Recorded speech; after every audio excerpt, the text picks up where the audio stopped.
Bien le bonjour par ici, j'espère que vous allez bien. Aujourd'hui on se retrouve dans une vidéo un petit peu plus personnelle, vidéo dans laquelle je vais vous parler de mon expérience et de petites anecdotes de vie quant à la couleur. Si vous me suivez, vous savez que j'aime beaucoup la couleur, que ce soit à travers mon travail, mais surtout à travers mes tenues. Je suis quelqu'un qui a toujours porté de la couleur et lorsque j'ai des journées où je vais avoir des tenues plus colorées, je vais toujours faire en sorte d'avoir au moins un accessoire qui sera coloré. Aujourd'hui pour la tenue du jour, vous le voyez pas, je vais lever ma petite patte. Bon, il y a des chaussettes en dessous parce que j'ai très froid. Mais aujourd'hui j'ai un collant fuchsia, j'ai ce petit haut que j'ai trouvé gratuitement d'ailleurs, ainsi que plein d'accessoires colorés. Et dans la vie de tous les jours c'est un petit peu comme ça que je m'habille, et je m'habille comme ça depuis des années. Et c'est vrai que c'est un sujet qui revient quand même assez souvent sur cette chaîne, même si je vous parle pas concrètement de mes tenues. J'ai quand même très souvent des commentaires sur mes tenues, et aussi je vous parle assez régulièrement du fait que j'aime bien les couleurs. Et dans une vidéo maintenant qui date déjà, je suis désolée, je suis un peu en retard avec la thématique de cette vidéo. Je vous avais demandé si ça pouvait vous intéresser d'avoir une vidéo, justement je vous parlais de mon rapport à la couleur et aussi de mon rapport à la consommation à travers la couleur, parce qu'en fait je suis quelqu'un qui essaie de consommer de la façon la plus éthique possible, dans la limite du possible bien évidemment. Et c'est vrai que lorsque on pense à du minimalisme par exemple, on n'a absolument pas de représentation de personnes qui sont colorées. Lorsqu'on pense à des personnes qui effectivement essayent de consommer moins de vêtements, essayent d'acheter de façon éthique, il n'y a quasiment pas de représentation de couleurs. Dans l'esprit des gens, le minimalisme c'est quelque chose qui est très beige, qui est très clair, avec une certaine neutralité de ton. Et je m'étais dit que ça pouvait être pertinent aussi dans cette vidéo de vous expliquer comment est-ce que moi aujourd'hui j'essaie de consommer de façon éthique dans ma garde-robe, tout en ajoutant de la couleur, et vous donner des astuces par rapport à ça, même si bien évidemment je me considère pas comme une personne minimaliste. J'aimerais beaucoup à long terme quand même me tourner de plus en plus vers le minimalisme, parce que c'est quand même bien pratique. C'est vrai que j'ai beaucoup hésité par rapport à l'angle de cette vidéo. Au début j'avais pensé faire peut-être une vidéo un petit peu plus analyse, même d'un point de vue société, parce que c'est vrai qu'aujourd'hui la disparition de la couleur dans nos sociétés n'est pas anodine, et je me suis rendu compte en fait qu'il y avait énormément de vidéos déjà qui avaient été faites à ce sujet. Il y a beaucoup de ressources aujourd'hui qui sont disponibles, et notamment des ressources qui vont au-delà de la couleur et qui viennent aussi questionner des mouvements qui sont beaucoup plus récents sur les réseaux sociaux, comme par exemple certaines tendances quant aux vêtements. Il y a aussi un petit peu un lien par rapport à des mouvements plus conservateurs derrière. Enfin bref, c'est des thématiques que je trouve absolument passionnantes. Et je me suis dit que ça n'avait pas de sens de faire des paraphrases dans cette vidéo, et pourquoi pas juste vous parler en fait de mon expérience personnelle. Donc c'est avec ça qu'on va commencer le premier chapitre, qui est sortir du lot. Moi, j'ai toujours porté de la couleur, aussi jeune que je me souvienne. Ça a toujours été quelque chose qui était important pour moi à partir du moment où j'ai pu m'habiller par moi-même. J'ai évidemment eu des moments où j'ai essayé de me fondre un petit peu plus dans la masse, surtout lorsque tu es adolescent et que tu cherches une forme d'uniformité, une forme de validation sociale.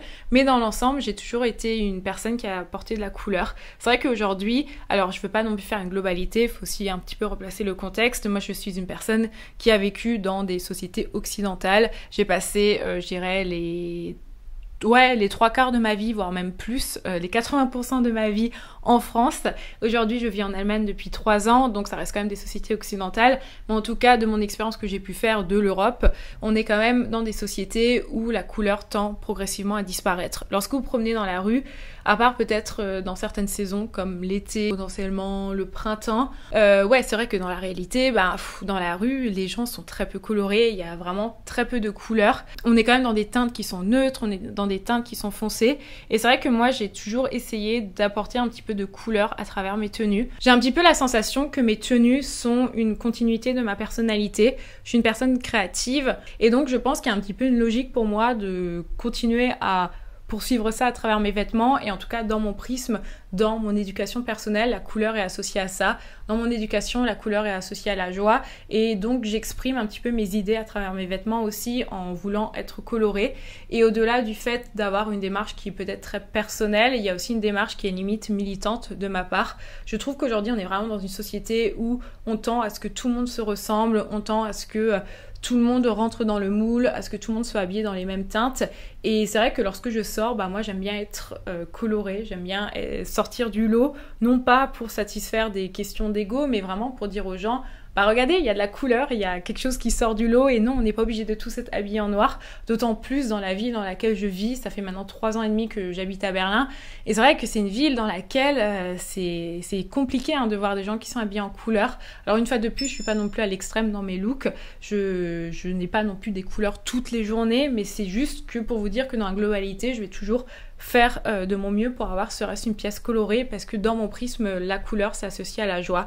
Alors maxi disclaimer, évidemment, je suis pas en train de dire que si vous décidez de vous habiller en noir, que vous êtes des personnes qui ne sont pas joyeuses ou que vous n'êtes pas des personnes solaires. C'est absolument pas ça que je suis en train de dire. Vous savez, ça fait maintenant 10 ans que je fais des vidéos sur internet et s'il y avait une chose que j'ai apprise, c'est que les propos sont tout le temps transformés, sont tout le temps retournés plein de fois pour que ça aille contre toi. Je ne suis absolument pas en train de dire ça. Donc si vous comprenez ce message, je m'excuse.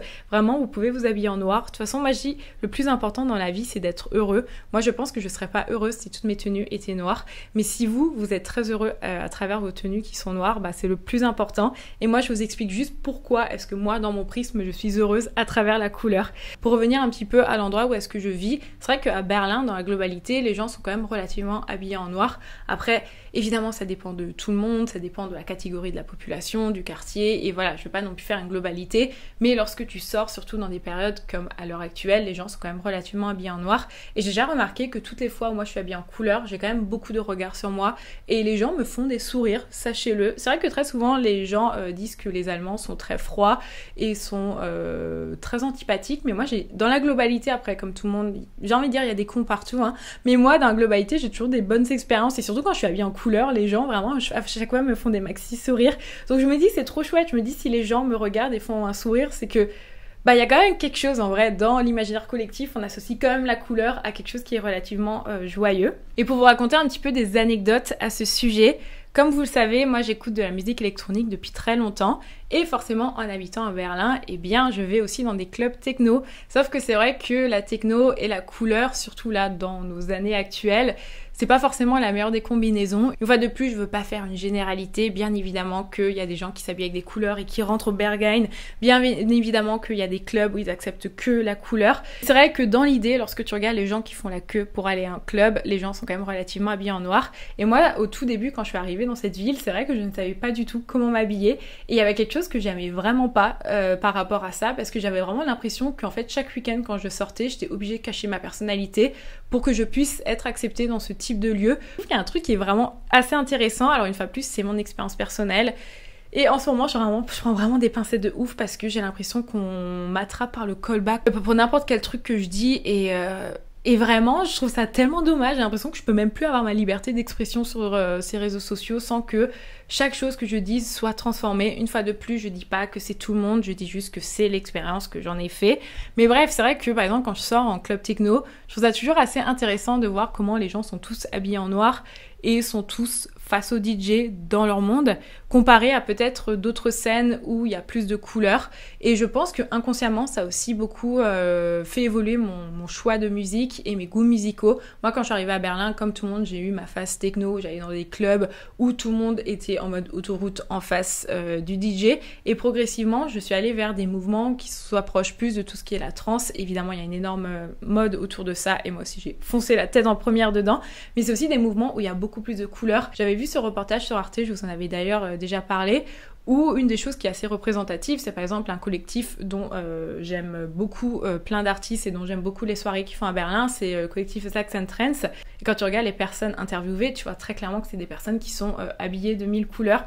Et forcément pour cette vidéo, je m'étais aussi posé cette question de pourquoi est-ce que dans les milieux techno, la couleur prédominante c'est le noir. Ah oui, dans cette vidéo, je vais souvent dire que le noir c'est une couleur, mais bon, vous me comprenez. Et en fait, il y a un réel, ou plutôt un TikTok qui a été publié qui donnait potentiellement plusieurs pistes à cela. Parce que c'est vrai que par exemple, dans certaines images d'archives qu'on a de rave des années 90 ou de milieu techno, on voit quand même beaucoup de couleurs. Comparé à maintenant, on a quand même une uniformisation des looks et on se rend compte en fait que les gens sont quand même très habillés en noir. Et c'est un peu drôle parce qu'un DJ dont j'adore le travail, qui est Bad Boombox, écrivez cette phrase, ça suffit en fait avec le noir et il est grand temps que on ait à nouveau du fun. Et je trouve ça assez marrant, enfin tu te rends compte que finalement le noir est quand même associé à quelque chose de très sérieux et la couleur est quand même associée à quelque chose d'un petit peu plus joyeux. Je trouve que c'est une bonne façon de faire une transition avec le chapitre suivant qui est la couleur et mon rapport à la féminité, parce que le fait que la couleur soit associée justement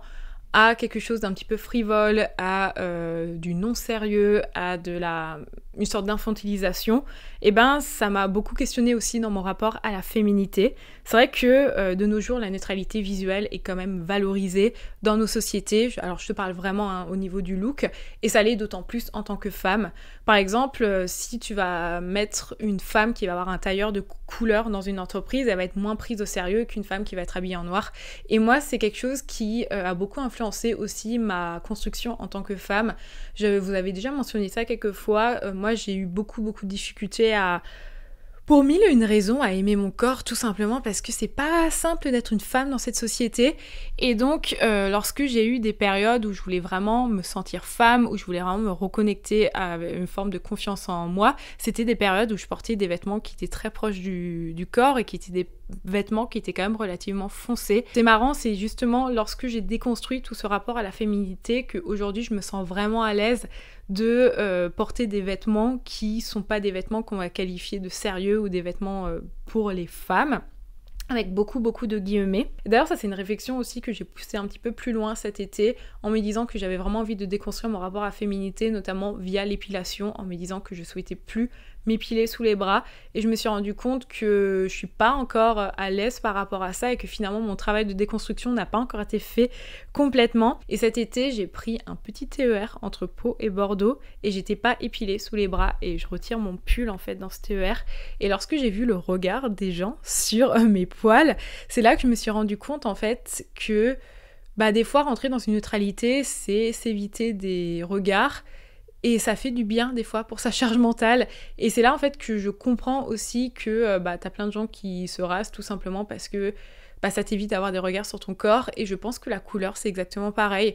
Lorsqu'on est dans une société où on va valoriser l'uniformisation, des fois ça fait du bien juste de s'habiller en noir, comme ça t'as pas le regard des autres sur toi. Et surtout en tant que femme, ce regard, surtout masculin, tu l'as constamment. Et je terminerai par le dernier chapitre qui est minimalisme et couleur. Maintenant que je vous ai montré des petites tenues, que je vous ai parlé de mon rapport à la couleur, je pense que c'est intéressant aussi de venir vous parler de mon expérience par rapport aux vêtements. Moi, j'en ai déjà parlé plein de fois sur cette chaîne, je milite vraiment à ma petite échelle et notamment à travers ces contenus en vous montrant un maximum de looks que j'essaye de faire en seconde main. Une fois de plus, je suis pleinement consciente que je suis une personne qui rentre dans les standards de la société, ce qui me permet d'acheter très facilement des vêtements en seconde main, et que selon votre morphologie et selon votre taille, ça n'est pas forcément évident, et puis selon votre style aussi. Moi en tout cas, pour moi, c'est très simple, il suffit juste que j'aille sur Vinted, que j'aille dans des friperies ou que j'aille sur des marchés aux puces, et surtout j'essaie d'acheter peu de vêtements. Généralement, lorsque j'ai décidé de changer des choses dans ma garde-robe, je vais vendre un vêtement, et pour beaucoup de mes vêtements, je les ai depuis des années. Je pense par exemple à ce pull jaune que j'ai depuis 2018, ou par exemple cette veste rouge que j'ai depuis 6 ans maintenant, facilement. Et c'est vrai que lorsqu'on a des pièces dans sa garde-robe et qu'on veut les faire durer aussi longtemps, ce qu'on va faire, c'est qu'on va plutôt aller vers des teintes assez neutres, de façon à avoir toujours des choses avec lesquelles marier en fait ces tenues, et on s'imagine pas qu'on peut garder des fringues colorées aussi longtemps. Mais je suis là pour vous donner des petits conseils. Le premier conseil que je peux vous donner, c'est lorsque vous achetez une fringue de couleur, ça va être de vous questionner de son usage. Est-ce que c'est une fringue que vous pourrez porter uniquement une fois parce que peut-être que la couleur est trop criarde, que ça va pas avec votre garde-robe, ou au contraire, est-ce que c'est une fringue que vous pourrez rentabiliser? Moi c'est vrai que je vais même encore un petit peu plus loin par rapport à ça, notamment avec des vêtements, pour le coup c'est plus les vêtements d'été, où je me questionne, est-ce que c'est des vêtements que je peux porter dans plusieurs situations? Par exemple, un short de sport, moi je vais complètement le porter pour faire du sport dans ma vie de tous les jours et pour aller en club par exemple. Donc c'est vraiment cette question de comment est-ce qu'on peut optimiser son achat. Lorsque j'achète une pièce colorée, ou avant d'acheter la pièce colorée, je vais faire des recherches sur Pinterest en tapant tout simplement la pièce pour pouvoir voir ce qui va sortir et ce que je peux en faire avec. De cette manière, lorsque par exemple j'ai une jupe rose, je sais que je vais pouvoir la porter avec différents looks, et c'est pas seulement une pièce qui va me servir pour un look. En fait, j'essaie toujours de bien penser ma garde-robe et aussi très régulièrement de voir les vêtements qui sont pas portés parce que même si il n'y a pas non plus un renouvellement qui est complètement dingue, effectivement, il y a des moments où il y a des fringues que j'ai achetées que finalement je me retrouve à ne pas les porter. Si une fringue n'est pas portée au cours des 6 derniers mois, elle est revendue. Et de cette manière, ça vous permet en fait de ne pas avoir trop de vêtements et surtout ça vous permet d'optimiser au maximum vos vêtements. D'autres astuces que je peux vous donner pour ajouter un petit peu de couleur dans vos tenues. Je me tâte à faire une série sur Instagram peut-être à ce sujet. Tout d'abord, c'est les accessoires. Si c'est quelque chose qui vous intimide un petit peu d'intégrer de la couleur à vos tenues, vous pouvez commencer par des accessoires. Vous pouvez commencer par des boucles d'oreilles colorées, par des colliers. Ça peut être aussi des accessoires dans les cheveux.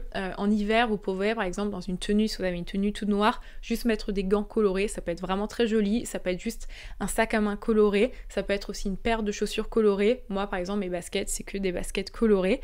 Là, je l'ai montré avant. Ça peut être bien évidemment des collants de couleur aussi. Si vous voulez aller un petit peu plus loin et cette fois-ci mettre une pièce de vêtement, vous pouvez uniquement commencer par un pull dans la globalité. Si vous avez un pantalon avec une teinte relativement neutre comme par exemple du noir, vous pouvez mettre un pull coloré dessus, vous êtes sûr que ça ira toujours. Et sinon vous pouvez vous amuser aussi avec le maquillage. Le maquillage, ça peut être une bonne façon de rajouter de la couleur. Vous pouvez par exemple acheter des liners colorés. Moi je sais que j'achète les miens chez NYX et je suis très contente de la qualité. Ça peut être aussi votre vernis à ongles. Voilà, il y a plein de façons de mettre des petites touches si c'est quelque chose qui vous intimide un petit peu trop. Et je terminerai avec un conseil général que je peux vous donner, cela peu importe si vous aimez la couleur ou pas. Évitez de suivre les tendances.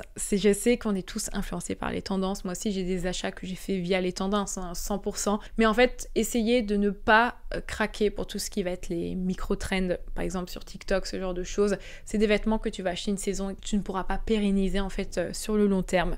Donc voilà, c'était ma très longue vidéo au sujet de la couleur. J'espère que cette vidéo vous aura plu. Pour le coup, c'est une vidéo un petit peu plus personnelle. Je voulais vraiment parler de mon expérience. Évidemment, il n'y a pas de jugement sur les personnes qui s'habillent en noir.